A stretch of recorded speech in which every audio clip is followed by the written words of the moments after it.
Hari ini kita bersyukur karena kita juga memperingati hari Pentakosta, yaitu hari pencurahan Roh Kudus.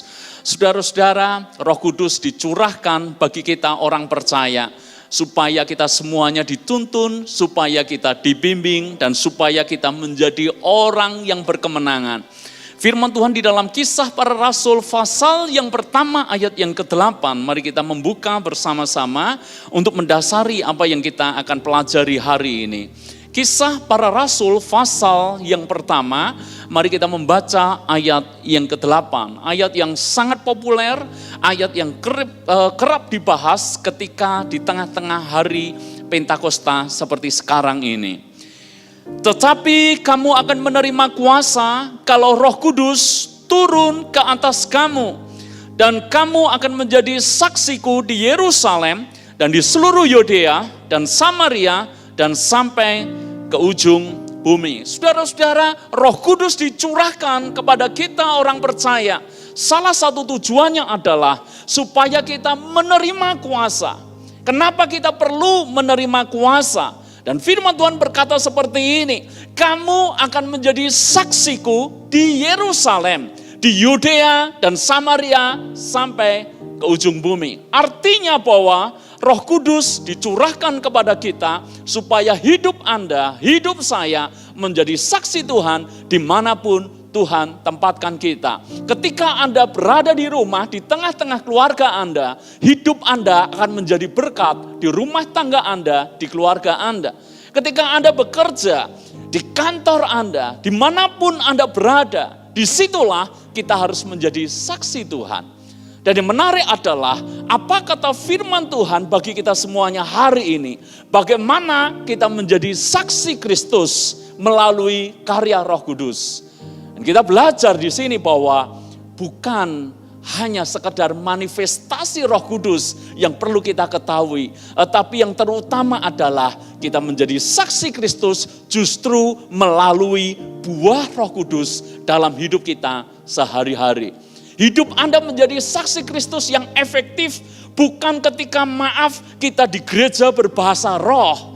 Ketika kita mengalami manifestasi Roh Kudus, saya berkata itu hal yang penting. Karena gereja kita pun mempercayai bahwa kita percaya akan bahasa roh. Tetapi yang terutama untuk menjadi saksi Kristus akan terlihat jelas justru melalui buah roh dalam hidup kita sehari-hari. Apakah Anda memiliki kasih? Apakah Anda memiliki sukacita di tengah situasi seperti ini?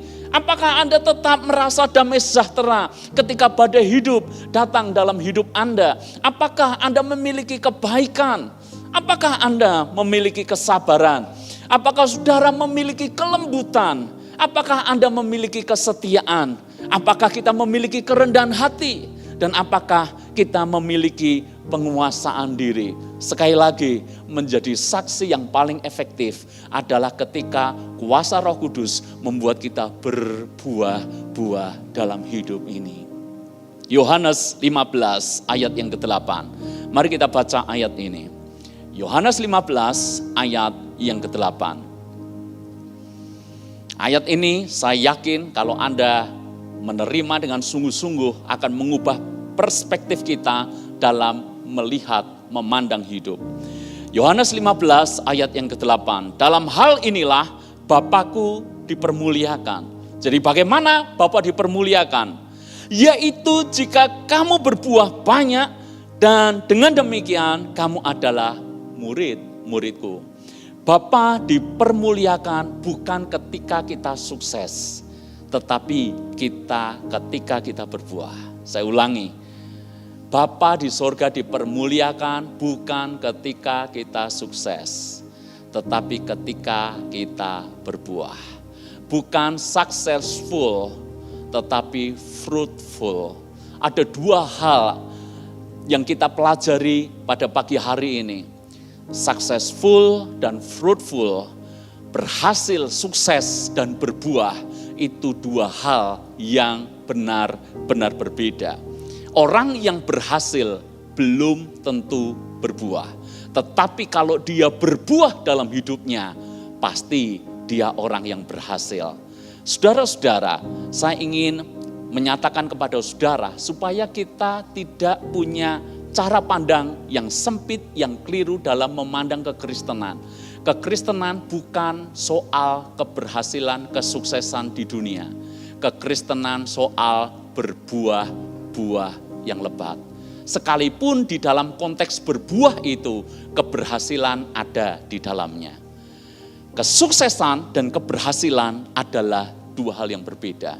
Saya tanya kepada Anda, misalnya terjadi seperti ini. Seorang pebisnis, dia sangat sukses dalam bisnisnya, perusahaannya, dan dia punya mansion yang mewah, dia punya mobil mewah. Saya tanya kepada Anda, ketika pebisnis ini sukses dalam pekerjaan, tapi dia memperlakukan pekerjaannya dengan kasar misalnya. Ketika dia sewenang-wenang dengan pegawainya, kalau ditanya apakah dia pebisnis sukses, jawabannya adalah iya. Karena bukti bahwa dia punya banyak kekayaan, punya mobil mewah, punya rumah mewah, menunjukkan dia orang yang berhasil. Tetapi ketika ditanya apakah dia berbuah, jawabannya adalah belum tentu. Anda bisa tangkap sesuatu? Berhasil belum tentu berbuah. Orang yang terkenal bisa disebut orang yang berhasil. Orang yang punya posisi kedudukan bisa disebut orang yang sukses. Bahkan seorang pendeta kalau punya gereja yang besar, punya jemaat yang banyak, bisa disebut pelayanannya berhasil. Tetapi soal buah, ukurannya tidak dihitung dari seberapa besar gerejanya, seberapa banyak jemaatnya, tetapi ukurannya adalah apakah kehidupannya bisa dinikmati oleh orang-orang di sekitarnya. Ukuran saya sebagai pendeta berhasil bukan ketika kita bisa bangun gereja yang megah, yang besar, yang mewah. Ukuran hidup saya, pelayanan saya berhasil ketika orang-orang yang ada di keluarga saya yang pertama-tama mereka menikmati buah dalam hidup saya. Ketika saya berada di tengah banyak orang, mereka terberkati dalam hidup saya. Jadi ukurannya bukanlah ukuran keberhasilan, kesuksesan seperti yang kerap kali didengung-dengungkan oleh dunia. Bukan successful, but fruitful. Saya berdoa cara pandang ini akan mengubah kita semuanya, bukan lagi menjadi orang Kristen yang egosentris. Karena kesuksesan biasanya bicara soal pencapaian saya, biasanya berbicara soal seberapa banyak pengaruh saya, biasanya berbicara soal apa yang saya bisa nikmati, apa yang saya dapatkan dan seterusnya. Tetapi berbuah itu bicara soal saya diberkati supaya hidup saya bisa dinikmati oleh banyak orang. Saya diberkati supaya keluarga saya yang pertama-tama mereka menikmati dampak dari hidup saya. Kemudian keluarga besar saya, kemudian tetangga kanan kiri saya, kemudian lingkungan pekerjaan saya, kemudian orang-orang yang ada di sekeliling saya. Jadi saya pikir kita perlu mendefinisikan ulang keberhasilan itu apa. Keberhasilan tanpa disertai dengan buah, itu bukanlah keberhasilan menurut ukuran firman. Sekali lagi firman berkata, Bapakku dipermuliakan kalau engkau berbuah banyak. Saudara-saudara, maka kita hari ini akan berbicara soal buah-buah dalam kehidupan. Minggu depan, kalau Tuhan izinkan, nanti kita mulai khotbah berseri tentang buah roh. Tapi hari ini saya akan mendasari dulu bagaimana kehidupan yang berbuah itu. Matius pasal yang ke-7, mari kita baca. Matius pasal yang ketiga ayat yang ke-7. Matius 3 ayat yang ke-7 sampai ayat yang ke-10. Tetapi waktu ia melihat banyak orang Farisi dan orang Saduki datang untuk dibaptis, berkatalah ia kepada mereka, "Hai kamu keturunan ular beludak, siapakah yang mengatakan kepada kamu bahwa kamu dapat melarikan diri dari murka yang akan datang? Jadi, hasilkanlah buah yang sesuai dengan pertobatan. Dan janganlah mengira bahwa kamu dapat berkata dalam hatimu, Abraham adalah bapa kami. Karena aku berkata kepadamu, Allah dapat menjadikan anak-anak bagi Abraham dari batu-batu ini. Kalau sudah tersedia pada akar pohon, dan setiap pohon yang tidak menghasilkan buah yang baik, pasti ditebang dan dibuang ke dalam api. Saudara-saudara, silsilah keluarga itu adalah hal yang penting. Setuju?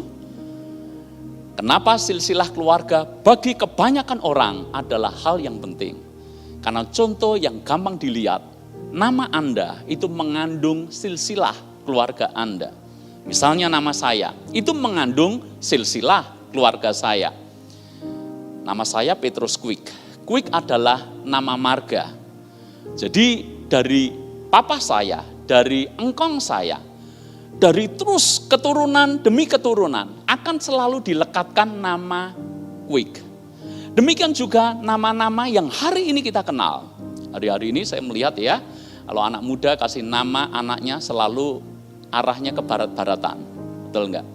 Maaf kata, nama Bambang, nama Agus, Joko, Slamet, Sugeng, itu hampir kita tidak temukan di zaman sekarang. Selalu ke barat-baratan. Tetapi yang menarik adalah, sekalipun nama depannya barat, nama keluarga selalu dilekatkan di sana.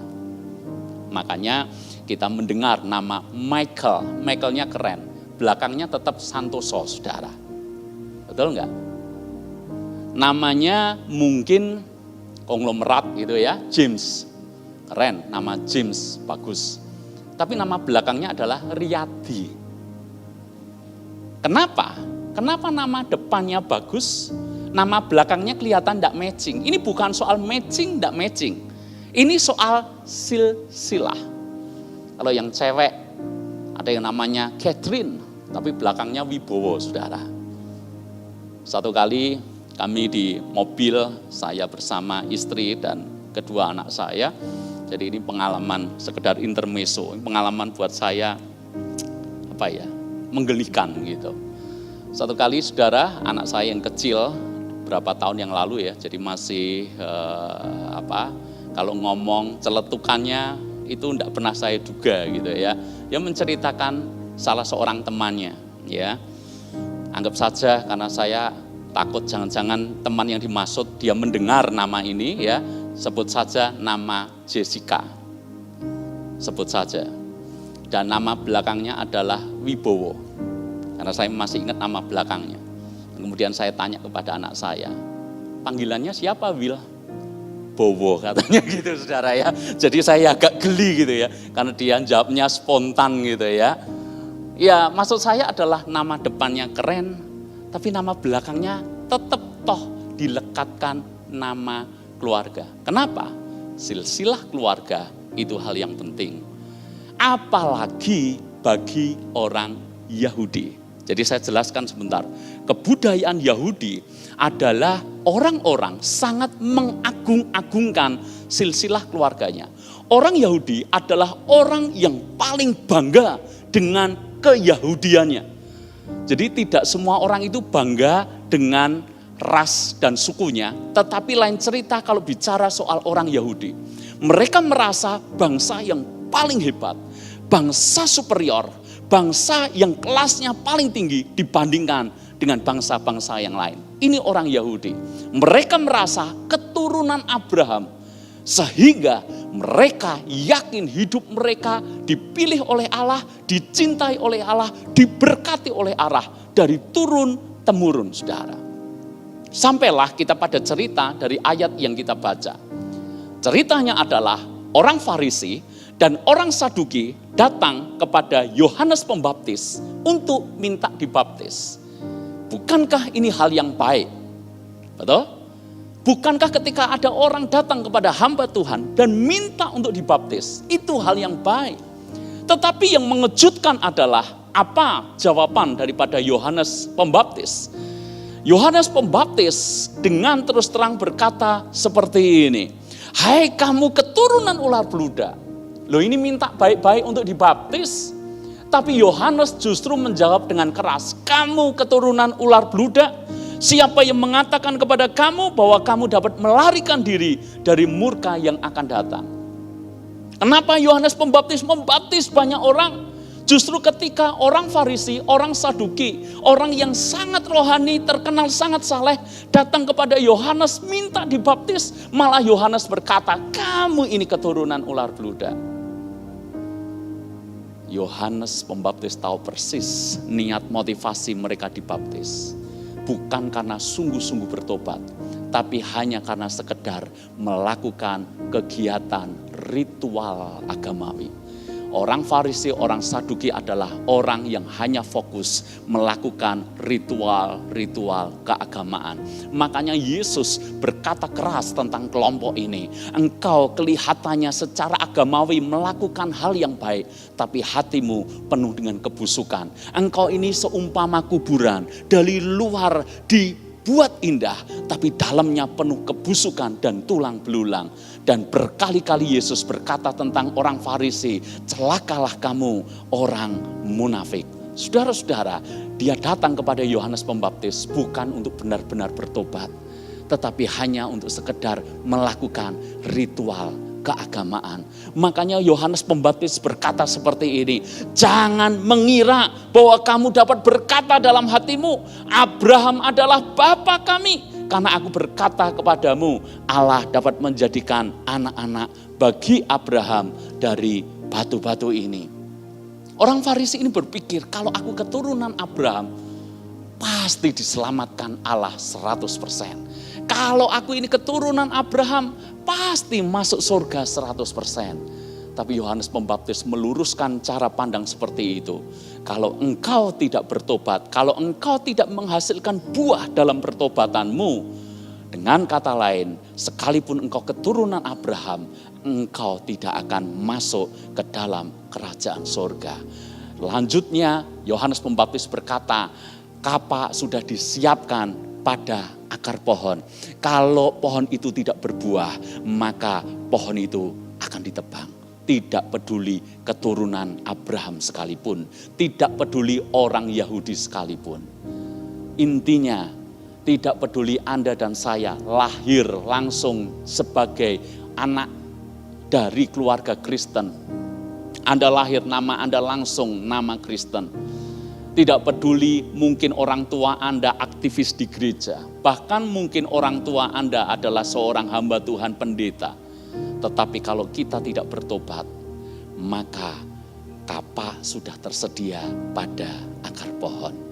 Dan pohon yang tidak berbuah pasti ditebang dan dibuang ke dalam api. Saudara-saudara, pertobatan bukan karena silsilah keluarga. Pertobatan karena kita percaya Yesus dan mengizinkan hidup kita mengalami buah-buah dalam pertobatan kita. Ingatlah, orang Jawa punya falsafah yang bagus. Swarga nunut, neraka katut. Jadi tidak bisa soal keselamatan Anda dan saya hanya nebeng orang tua, nunut orang tua. Orang tuamu baik, Anda yakin bahwa Anda pasti juga selamat masuk surga. Ini urusan pribadi lepas pribadi. Bahkan suami istri sekalipun tidak bisa istri selalu katut dengan suaminya. Karena ini sebuah hal yang sifatnya personal. Anda percaya Yesus dan Anda harus putuskan untuk bertobat. Saudara-saudara yang dikasihi oleh Tuhan, buah adalah ciri pertobatan. Tidak ada yang lain. Tidak soal Anda nangis-nangis tidak di gereja, karena itu bukan ukuran pertobatan. Kalau bicara soal nangis-nangis di gereja, banyak orang nangis tapi tidak mengalami pertobatan. Orang punya masalah besar datang ke gereja, belum tentu bertobat, baru mikir masalahnya dia nangis. Mikir utangnya dia nangis, dikejar-kejar utang dia nangis, divonis dokter dia nangis. Jadi nangis bukan ukuran pertobatan. Pertobatan adalah sebuah sikap kita mengambil keputusan, percaya Yesus dan hidup kita benar-benar berubah. Itu pertobatan. Pertobatan itu kalau dulu tidak setia, dulu selingkuh, dulu berzina, sekarang dia setia kepada pasangannya. Pertobatan itu kalau dulu ngomongnya kasar, ngomongnya menyakitkan, ngomongnya selalu melukai, sekarang dia ketika mengucapkan sesuatu, suara yang keluar itu enak, menyejukkan, meneduhkan. Itu pertobatan. Pertobatan itu kalau dulu sukanya di rumah marah-marah terus, kalau dulu sukanya emosian dan sukanya menyalahkan kanan kiri, dan dia merasa diri yang paling benar, sekarang pertobatan itu artinya bahwa dia bisa kontrol emosinya, dia bisa kontrol amarahnya, dan dia tidak gampang menyalahkan pihak lain. Orang yang bertobat adalah dia pertama kali akan melihat kedalaman hatinya dulu sebelum dia melihat orang lain.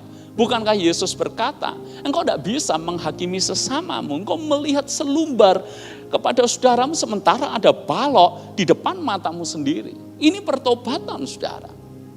Pertobatan adalah ketika dulu kita mencuri, ketika dulu kita menipu, ketika dulu kita melakukan hal-hal yang jahat, tapi sekarang kita berani tinggalkan itu semuanya. Pertobatan itu seperti Sakyus. Dia pemungut cukai, dia peras orang-orang karena dia punya power kekuasaan. Tapi ketika bertemu dengan Yesus dan dia langsung memutuskan, mulai dari sekarang, separuh dari kekayaanku, aku akan berikan kepada orang miskin. Dan barang siapa pernah aku peras, aku akan kembalikan 4 kali lipat. Itu loh pertobatan. Jadi bukan hanya sekedar kulit dari luar. Bukan hanya sekedar kita dibaptis. Pertobatan itu benar-benar kalau Anda menengok ke sini, ini hidup lama Anda langsung beralih ke sana. Itu pertobatan. Saya berharap jemaat Tuhan di tempat ini adalah jemaat yang sungguh mengalami pertobatan. Dari yang dulu mikirnya kotor, dari dulu yang mikirnya jahat, dari dulu yang seringkali berprasangka buruk kepada orang. Dan hari ini pikiran kita diperbarui. Kita memikirkan apa yang baik, memikirkan yang indah, memikirkan yang mulia, memikirkan yang sedap didengar dan patut dipuji. Kalau dulu mulut kita gunakan untuk gosip dan memfitnah, tapi hari ini ketika Anda putuskan bertobat, maka mulut kita gunakan untuk bersaksi dan memberitakan Injil Kristus Yesus Tuhan. Amin. Pertanyaannya kita perlu renungkan, benarkah kita sudah bertobat? Yang kedua, pertobatan itu akan terlihat jelas dari buahnya. Matius 7 ayat yang ke-15. Matius 7 ayat yang ke-15. Waspadalah terhadap nabi-nabi palsu yang datang kepadamu dengan menyamar seperti domba, tetapi sesungguhnya mereka adalah serigala yang buas. Dari buahnya lah kamu akan mengenal mereka. Dapatkah orang memetik buah anggur dari semak duri, atau buah ara dari rumput duri? Demikianlah setiap pohon yang baik menghasilkan buah yang baik. Sedangkan pohon yang tidak baik menghasilkan buah yang tidak baik. Tidak mungkin pohon yang baik itu menghasilkan buah yang tidak baik. Ataupun pohon yang tidak baik itu menghasilkan buah yang baik.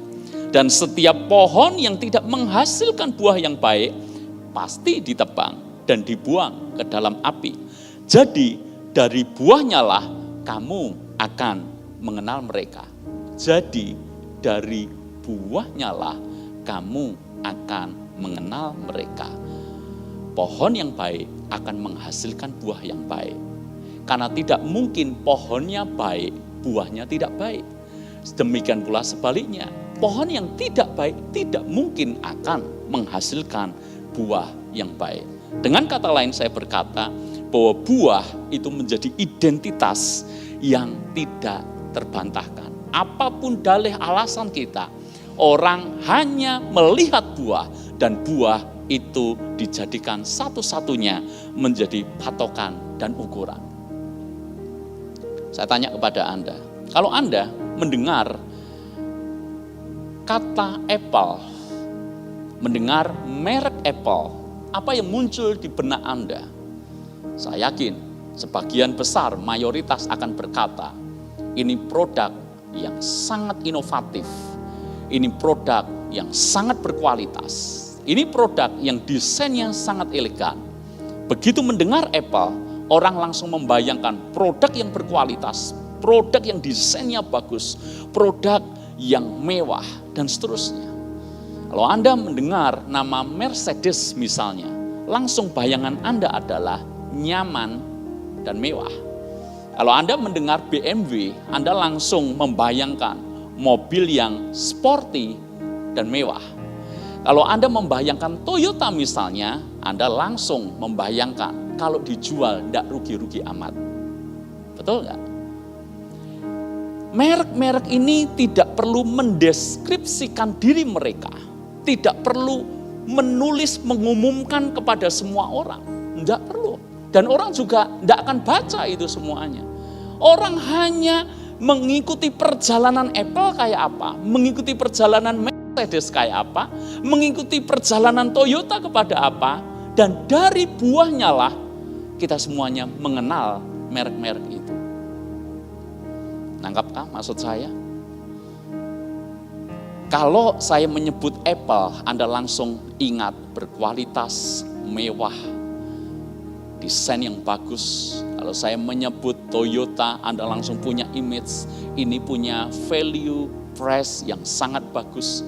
Saya tanya, kalau kira-kira anak Anda ditanya, bagaimana papamu, bagaimana mamamu, kira-kira yang pertama kali muncul di benak pikiran anak-anak Anda apa?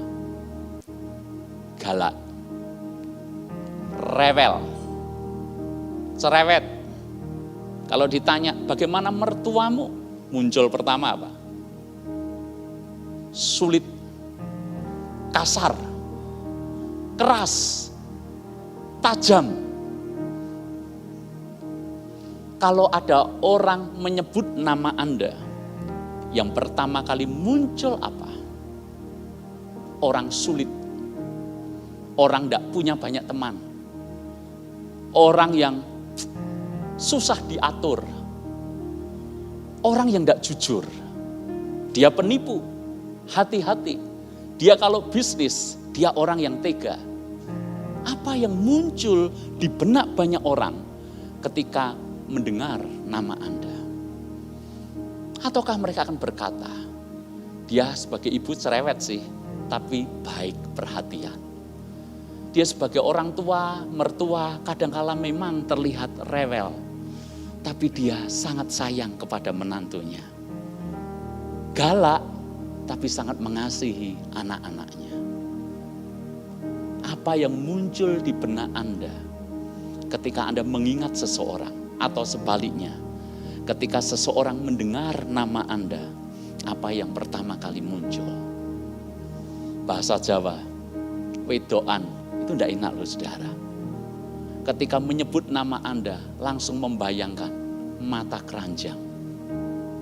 Bukankah indah kalau orang menyebut nama Anda, mereka akan berkata, orang yang sangat setia.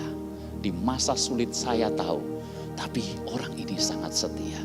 Di masa sukar, di masa benar-benar berat, dia begitu care dengan pasangannya. Anak yang berbakti. Anak yang hormat dengan orang tua. Anak yang merawat orang tua.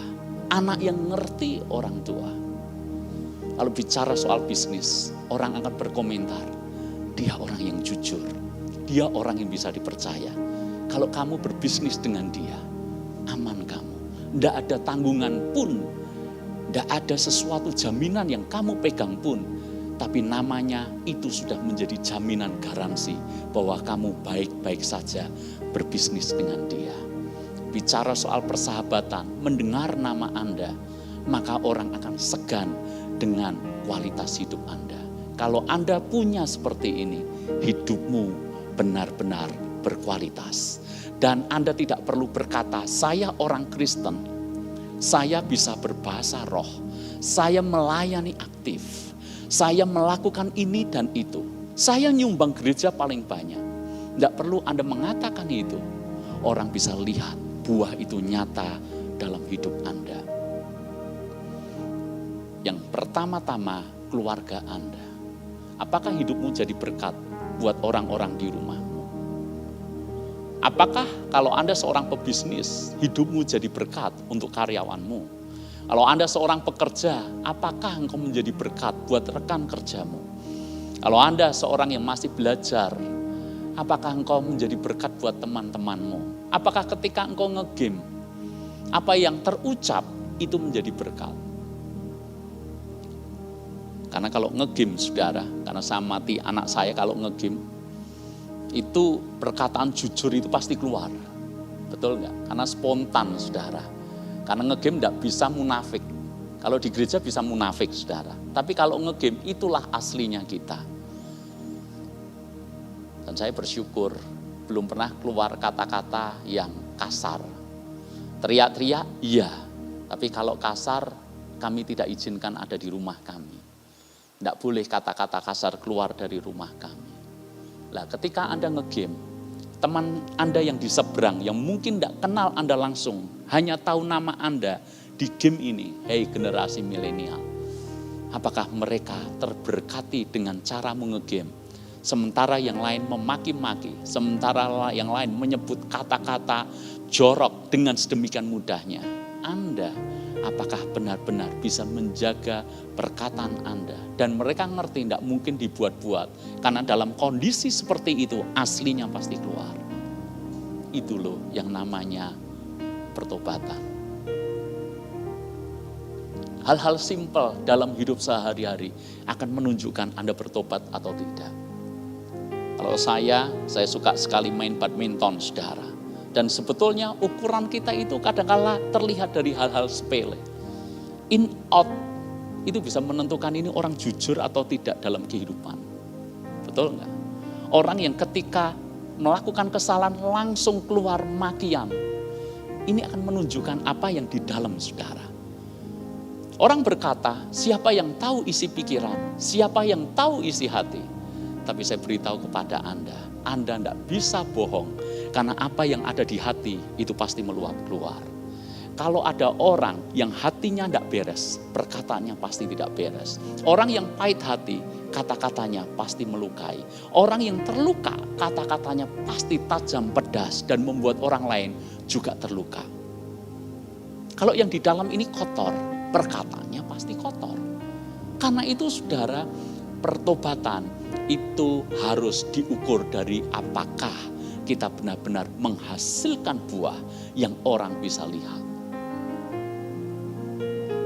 Seekor singa, ketika dia berjalan di tengah-tengah hutan, singa tidak perlu mengaum. Kalau dalam bahasa fable, dia tidak perlu berkata, aku singa si raja hutan. Baru kemudian binatang-binatang yang lain tunduk. Kalau Anda lihat film The Lion King, singa itu tidak perlu berkata kepada binatang-binatang di hutan, aku raja singa, semua tunduk. Tidak perlu. Begitu singa dia berjalan, langsung semua binatang yang lain segan, respect, dan tunduk. Kenapa? Karena memang di dalam dirinya ada kualitas, ada sikap yang membuat orang mau tidak mau segan dan tunduk. Kalau Anda berada di tengah-tengah komunitasmu, kira-kira apa respon mereka terhadap Anda? Kalau engkau berada di tengah-tengah komunitasmu, dan komunitasmu tetap maki-makian keluar, kata-kata kotor keluar, cerita-cerita kotor keluar. Ada dua hal, mereka mungkin tidak begitu mengenal Anda, atau mungkin Anda sama dengan mereka. Kalau kita sama, bagaimana mungkin mereka bisa menghormati kita? Tapi begitu hidup kita berbuah, hidup kita bertobat, maka dengan sendirinya begitu terang datang, kegelapan itu pasti pergi. Tidak usah terang berkata, aku terang, kegelapan engkau pergi. Tidak perlu mendeklar seperti itu. Begitu terang itu ada, begitu lilin dinyalakan, langsung terang itu ada dan kegelapan itu sirna. Saudara-saudara, apakah kita benar-benar sudah bertobat? Yang ketiga, yang terakhir, saya akan selesai di sini. Yohanes 12 ayat yang ke-24. Yohanes 12 ayat yang ke-24. Bagaimana kita bisa berbuah? Aku berkata kepadamu, sesungguhnya jikalau biji gandum tidak jatuh ke dalam tanah dan mati, ia tetap satu biji saja. Tetapi jika ia mati, ia akan menghasilkan banyak buah. Yesus berkata, sesungguhnya kalau biji gandum itu tidak jatuh ke tanah dan mati, maka ia tetap satu biji. Tapi kalau dia mau mati, dia menghasilkan banyak buah. Kehidupan yang berbuah selalu diawali ego yang mau mati, kedagingan yang mau mati, semua tentang aku yang mau mati, baru hidup kita berbuah. Selama ego keakuan kita tidak mau mati, kedagingan tidak mau mati, mustahil hidup kita bisa berbuah. Kalau Anda ingin berbuah, tantangannya adalah apakah Anda bersedia mati secara daging? Apakah Anda mau ketika Anda tidak dihargai dan Anda tetap menghormati orang yang tidak menghargai Anda? Ketika Anda disakiti dan Anda tetap mau mengampuni orang yang menyakiti hati Anda? Ketika orang melakukan hal yang buruk kepada Anda melepaskan hak untuk tidak membalas? Ketika ada orang yang menuntut terus kepada Anda, minta terus kepada Anda, dan sebagai gantinya Anda tidak memilih untuk melakukan hal yang sama, menuntut dalam kehidupan ini, sebaliknya Anda bersedia untuk berkorban. Ego, keakuan harus mati, baru hidup kita berbuah dan dinikmati oleh banyak orang. Amin, saudara. Dan pertobatan adalah sebuah keputusan. Kita tidak bisa berkata bahwa saya sudah dari dulu, dari kecil ini bawaan. Dari kecil saya ini kasar, jadi tidak mungkin saya jadi halus. Dari kecil saya sudah bicara jorok seperti ini biasa. Dan saya tidak mungkin bisa, karena sudah lama menaun. Bicara soal ikatan dosa, dari sejak kecil saya terikat akan hal ini. Bagaimana mungkin saya bisa lepas? Tapi saya ingin mengatakan kepada Anda, Roh Kudus justru dikirim kepada kita, menolong kita, supaya hidup kita berubah dan mengalami pertobatan. Amin. Harusnya kita malu, saudara, dengan satu tokoh di dalam Alkitab yang bernama Esau. Begitu mendengar nama Esau, kita selalu berpikir bahwa ini orang yang memiliki nafsu rendah. Karena hanya demi sepiring makanan, dia menjual hak kesulungannya kepada Yakub. Anda tahu cerita itu. Tetapi tahukah Anda bahwa di akhir hidupnya, Esau mengalami perubahan yang luar biasa. Di akhir hidupnya, Anda melihat bahwa Esau dan keturunannya juga diberkati oleh Tuhan. Kenapa? Karena dia mau berubah. Dalam tanda kutip, Esau pun bisa bertobat. Dari yang perangainya kasar, dia bisa menjadi halus dan lembut. Dari orang yang sedemikian benci kepada adiknya, bahkan berniat untuk membunuh adiknya. Tetapi ketika Yakub pulang, Esau lah yang menyambut. Kalau Anda baca teliti dengan sungguh-sungguh. Sekalipun inisiatifnya memang Yakub yang mau pulang ke tanahnya, ingin bertemu dengan kakaknya. Tapi inisiatif pertama untuk menjumpai Yakub, untuk berjalan, berlari, memeluk, itu bukan Yakub, tapi justru Esau. Bukankah harusnya dia punya hak untuk membalas? Dia sudah dicurangi, dia sudah ditipu. Bukankah dia punya hak untuk marah kepada adiknya?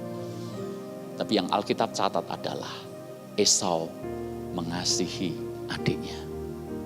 Saudara-saudara, orang yang paling sulit pun ternyata bisa berubah. Orang Jawa punya sebuah ungkapan, katanya bahwa watuk bisa diobati, tapi watak digowo sampai mati. Tapi kalau Roh Kudus bekerja dalam hidup kita, tidak ada yang mustahil. Tidak ada watak yang tidak bisa diubah oleh karya Roh Kudus dalam hidup kita.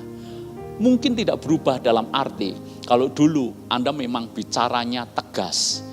Mungkin tidak berarti ketika Anda percaya Yesus dan bertobat, langsung tiba-tiba nada bicara Anda berbeda. Mungkin tidak itu maksudnya. Paulus itu orang yang keras, Dia percaya kepada Yesus, tetap keras, tapi keras dalam jalur yang benar. Petrus orangnya seperti itu, spontan. Dan ketika bertobat, ya tetap spontan. Jadi saudara, yang berubah itu bukan luarnya. Yang berubah justru apa yang di dalam, tanpa meninggalkan keunikan dan identitas aslinya.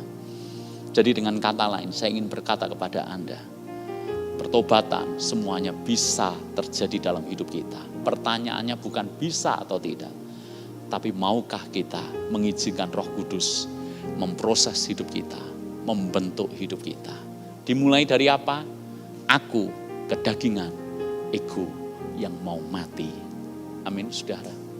Saya berdoa hari ini di tengah-tengah ibadah Pentakosta, pencurahan Roh Kudus dicurahkan supaya kita menghasilkan buah pertobatan. Dan supaya dengan buah pertobatan itu hidup Anda menjadi berkat bagi banyak orang. Tuhan berkati kita semuanya. Haleluya.